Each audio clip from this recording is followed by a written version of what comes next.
Let's talk a little bit more about this promised tour of Anglophone communities that Christopher Skeete, of course, the parliamentary secretary for François Legault, responsible for relations with the English-speaking community, has promised for the fall.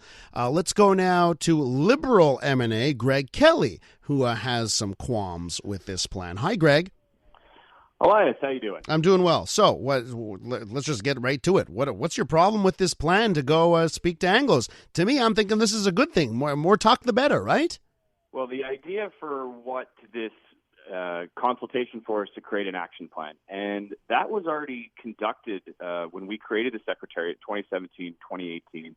Went to all the regions of Quebec, had plenty of video conferences with all the community groups, all the associations across the province, to get all the information necessary to create the mandate for the Secretariat, for two, to wonder if we're going to create a funding program, what are the needs of the community directly, and then eventually take all that information and translate it into an action plan. And when I left, there was already a document in the works, a blueprint for how the government could create an action plan. So it's been, since, of course, there's a change of hands in power, the current government's been sitting on that for over a year, and taxpayers paid for this. I mean, the consultation process, getting somebody out into the regions, it does have a cost associated with it. It's not for free. It's not done voluntarily. But is there really a problem with the cost? I mean, I think of all the things government pays for. One way or another, that in terms of Mr. Skeete, if he wants to go visit the regions, that's completely fine. That's part of his role. But when we're talking about developing an actual action plan, it's done. It's already there. The information, the government's sitting on the information. It was the first time in the history of the Quebec government that a consultation was launched directly with the community to see what their needs are. And we know what they are. It's better access to employment in our civil service. It is better access to healthcare services, particularly in the regions. If we think of psychologists, if we think of specific social services for our youth, also retention of our youth in the regions and in Montreal. You could go through education, access to speech therapists. You go down the list. We know about what needs to be done, and we need an action plan that is put into place now, and the government is sitting on it. So I really just hope that instead of just doing another vast consultation, which takes time, and rightfully so, you don't want to just come up with something that's a rough copy. We have the information. It's there. We know what the community needs. I don't believe that between 2017, 2018, and now, that much has changed in the community, besides the fact that Quebec has very low unemployment rates across the province, so more people are working. But still, that doesn't mean that things have vastly changed in terms of some of those things that we've heard about for many years. So I just really wish that the government, within this year that they've been in power, would have acted on all that information and launched an action plan today and said, this is what we're going to do. Well, instead of going back to the drawing board, I find that just a little bit, if they draw the same conclusions as what we already heard, we're wasting time and trying to make improvement in things that can be done right now. Okay, so part of me says, like, I get it, because they're a new government, and I think if the roles were reversed, we'd probably see the same thing. A new government, it's new people. They probably want to do their own analysis. We see this time and time again in government, but I do get the point of delaying, and maybe this will actually be a reason to delay. Is that what you fear? That this is theater to delay doing something than actually wanting to do something? Well, I mean, for one thing, I understand, if the CAC government does want to itself do a little bit more review, I understand. But the civil servants who are there were the same ones that we had in the previous government. They're the ones who are going to drive and write the action plan, like I said, that pretty much already exists.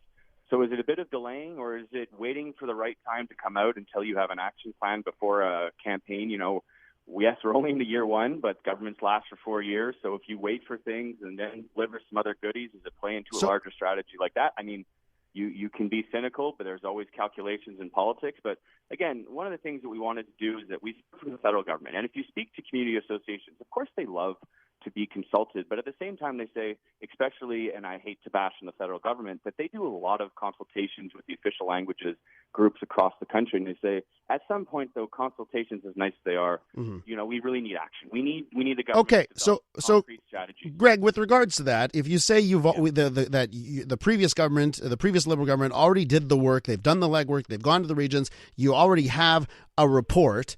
I don't hear the Liberal Party, in the National Assembly demanding X, Y, or Z for Anglophones, and it's probably kryptonite right now to touch something like that for the Quebec Liberals. So I hear your complaint here, but at the same time, I haven't heard the Liberal Party say, "Hey, here's what we want for Quebec Anglophones." What do you want for Quebec Anglophones then, if that's the case? Well, first and foremost, I have stepped up in the House, and I've asked questions first and foremost. Transfers to schools is one thing, and relations to community specifically.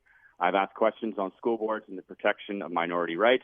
I've also gotten up and asked the health minister questions about whether or not they're going to release access plans to improve the delivery of health and social services to Anglophones across the province. So we've been doing what we can to get up there and be vocal in the House and press the government for sure to get out there and to react to the community's needs. But things that I want to work on, that I want to see for sure, is one thing. I think that the government can improve French language training to the English-speaking community. I think that can be done right now, and that's something the Liberal Party of Quebec will push for. Currently, it is free for immigrants. Why couldn't we have a system that is similar for the English-speaking community of Quebec, where they have, whether it's free or extremely low-cost language training? I think that's one big priority. Youth retention, how can we do a better job of when our students leave university? A lot of them do go around the world, and we're never going to stop them from going to New York, going to Toronto, going to LA. We live in a global world, but at the same time, we have so much talent, especially in research and development in the sciences, at McGill, at Concordia, that end up going elsewhere. And how can we keep those young, bilingual, English-speaking Quebecers here to continue to build a very, educated and smart workforce? So those are things that the Liberal Party of Quebec, we work on with the Secretariat, and still continuing to push for and hope to see the government act quickly on some of those things. Greg, one last question for you. Sure. Earlier this week, there was a story by the Canadian press, and the story began with what happened in the National Assembly in March, where the Premier says, I don't know if I should talk to the Liberal Party of Quebec in English or in French nowadays, right? So do you try, when the Premier will say things like that, do you trust him at all on issues of language? I really don't have tons of confidence, and I stand by my statement that, you get a lot of us versus them when you're listening to them in the National Assembly, whether it is during question period. The tone of the Premier on there highlights that. I don't think it was a joke, and I didn't find it very funny. Neither did Jennifer Macron, who sits next to me. We're sort of saying, what's the problem with that? And other times, too, you hear them when they're giving speeches on bills saying, we have the support of Francophones, the majority, and you guys don't. And it's like, well, what difference does it make if you support from just, Francophones? Everyone's Quebecers, right? We all pay taxes. We all want better services. So things like that, it's quite simply, it's in the tone, and you hear it from them. And that's why I don't buy it sometimes when I hear sort of the speaking points that come out from the government. And it's frustrating because it's not the way. I had a lot of respect for Mr. Couillard, who made a lot of calls to the English-speaking community to say, even calls to speaking Quebecers outside of the province saying, come back home. We can all build a future here. We're all first-class citizens. And it takes a lot of guts for a premier to say that. And I think Mr. Couillard went pretty far on those points. So that's why I just, I don't buy. I don't think it's sincere, and it is frustrating. We'll see if the government changes its tone in the upcoming session. But like I said, I've been sitting there for 8 months, and that's what I've heard quite clearly. Greg Kelley is the Liberal MNA for Jacques-Cartier. Greg, thanks so much for joining us this morning. No problem, Elias.